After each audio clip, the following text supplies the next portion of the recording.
Welcome to Ireland, where the cliffs are dramatic, the rain is endless, and the grass is so green it hurts your eyes.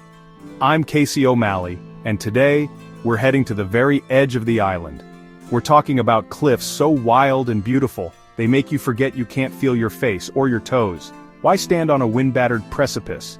For the views, and let's be honest, for the gram, we'll visit the famous, the remote, and the downright absurd, all with a healthy dose of Irish humor and a raincoat you don't mind losing.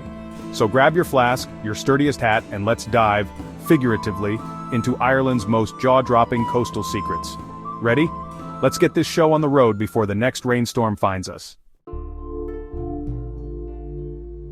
First stop, the Cliffs of Moher, the Beyoncé of bluffs, the A-lister of the Atlantic coast, and the undisputed superstar of Irish scenery. You've seen them everywhere, on glossy postcards, in sweeping movie shots, and of course, in your cousin's blurry vacation photos that never quite do them justice. These cliffs are so famous they practically have their own PR team. If cliffs could sign autographs, the line would stretch all the way to Galway. Arriving here, you're herded from a massive parking lot to a visitor center cleverly disguised as a hobbit house, tucked right into the hillside, blending in with the landscape as if it's hiding from the fame. Stone paths, sturdy safety barriers, and polite but firm signs remind you not to plummet to your doom. The Irish are nothing if not considerate hosts. But the real show? The cliffs themselves, 8 kilometers of sheer vertical drama, rising up to 214 meters above the Atlantic. It's like nature decided to show off, and honestly, who could blame her? The wind here is relentless, trying to steal your jacket, your hat, and maybe even your dignity as you stare into the abyss. It's a rite of passage to leave with your hair in total disarray. The scale is absurd. Waves below look like tiny ripples, and birds, puffins, guillemots, razorbills, nest on ledges that seem impossibly small, defying gravity and common sense. These birds are the true locals, utterly unimpressed by the parade of tourists and their selfie sticks. They've seen it all before, and they're not moving for anyone. The weather? It changes every 30 seconds. Sun, fog, rain, repeat. Sometimes you get all three at once just to keep you guessing. It's nature's dinner theater, and you're the slightly damp, wind-battered audience, clutching your raincoat and hoping your umbrella survives the next gust. You can stick to the official path for safe, spectacular views or watch daredevils hop the barrier for that living on the edge photo. There's always one in every group. I'll be behind the flagstones, thanks. No viral video of me clinging to a cliff edge, thank you very much. O'Brien's Tower, built in 1835, offers a slightly higher view for a small fee because why not? If you're going to be blown away, you might as well do it from the top. You'll take the same photo 5 times, convinced the next will finally capture the scale and the magic. Spoiler, it won't.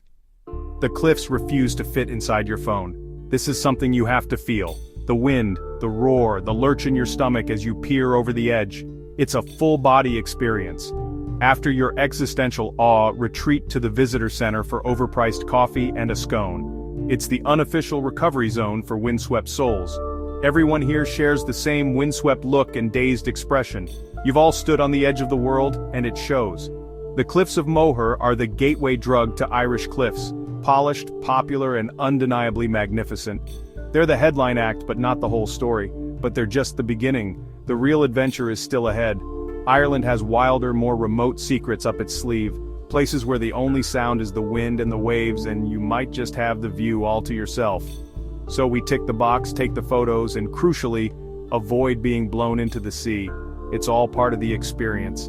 Now let's leave the crowds behind and set out in search of something even more dramatic, more untamed, and a little less selfie-filled. The tour of vertigo continues. Onward, the wild Irish coast is calling and we're just getting started. Think Moher was tall? That's just the warm-up act. There's a place in Ireland where the cliffs don't just rise, they tower, brooding over the Atlantic with a wildness that's hard to put into words. Meet Slieve League in Donegal, nearly 3 times higher and infinitely wilder. These cliffs are the untamed giants of the Irish coast, standing guard at the edge of Europe. This is the VIP section of Irish cliffs, with far fewer people and way more drama. Here you're not just a visitor, you're an explorer, stepping into a landscape that feels secret and sacred. Getting here is an adventure in itself.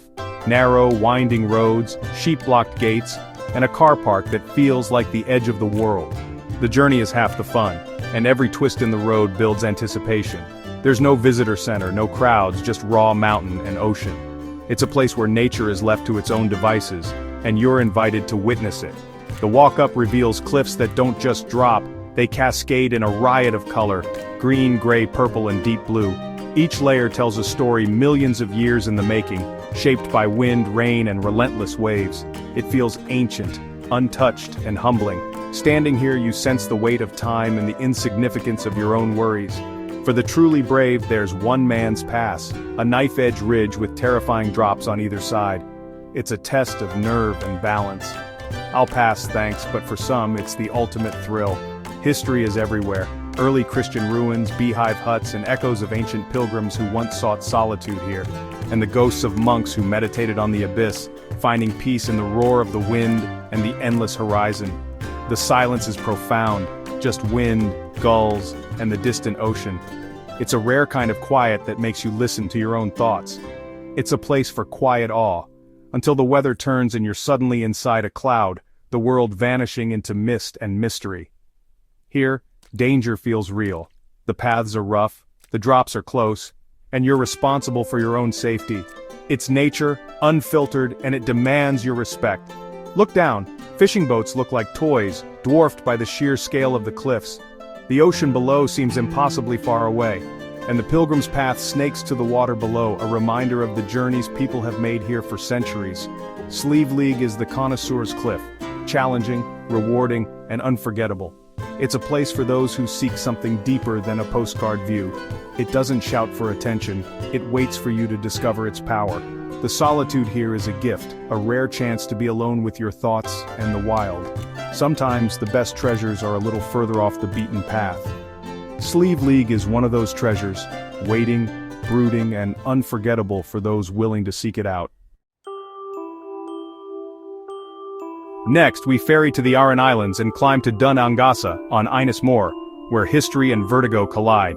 This ancient fort sits right on the cliff's edge, a prehistoric stronghold with a 300-foot drop as its fourth wall. Why build here? Defense, ceremony, or maybe just a love of extreme thrills? Getting here is half the fun. A bumpy ferry, a bike ride, and a hike that tests your lungs. The fort's massive stone walls have stood for millennia, built without mortar, defying Atlantic storms. No guardrails, just you, the wind, and the void. Tourists crawl to the edge for that heart-stopping photo. I joined them because when in Rome, lying on the edge, you feel every nerve scream, "Get back!"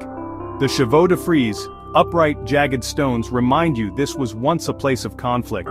The view is spectacular, the island's coastline, endless ocean, and on a clear day, the Irish mainland. It's a place that makes you feel tiny in the sweep of time. After soaking in the history and surviving the edge, you pedal away, legs like jelly, leaving the ancient stones to their watch. Dun Angus isn't just a ruin, it's a test of nerve and a reminder of human ambition. Welcome to Mizen Head, Ireland's southernmost point, where the wind is relentless and hats go to die. The drive is stunning, but the real thrill is the arched bridge to the signal station, spanning a gorge with the Atlantic raging below. Crossing it, you grip the rails and hope your hat survives. On the other side, explore the old signal station and lighthouse keepers' quarters, testaments to lives lived on the edge, keeping sailors safe. The views are panoramic, Fastnet Rock Lighthouse in the distance, the last sight of Ireland for emigrants heading to America. The cliffs here are jagged, shattered by the ocean's power, with seals basking below and waves exploding against the rocks. Viewing platforms offer different perspectives, each windier than the last.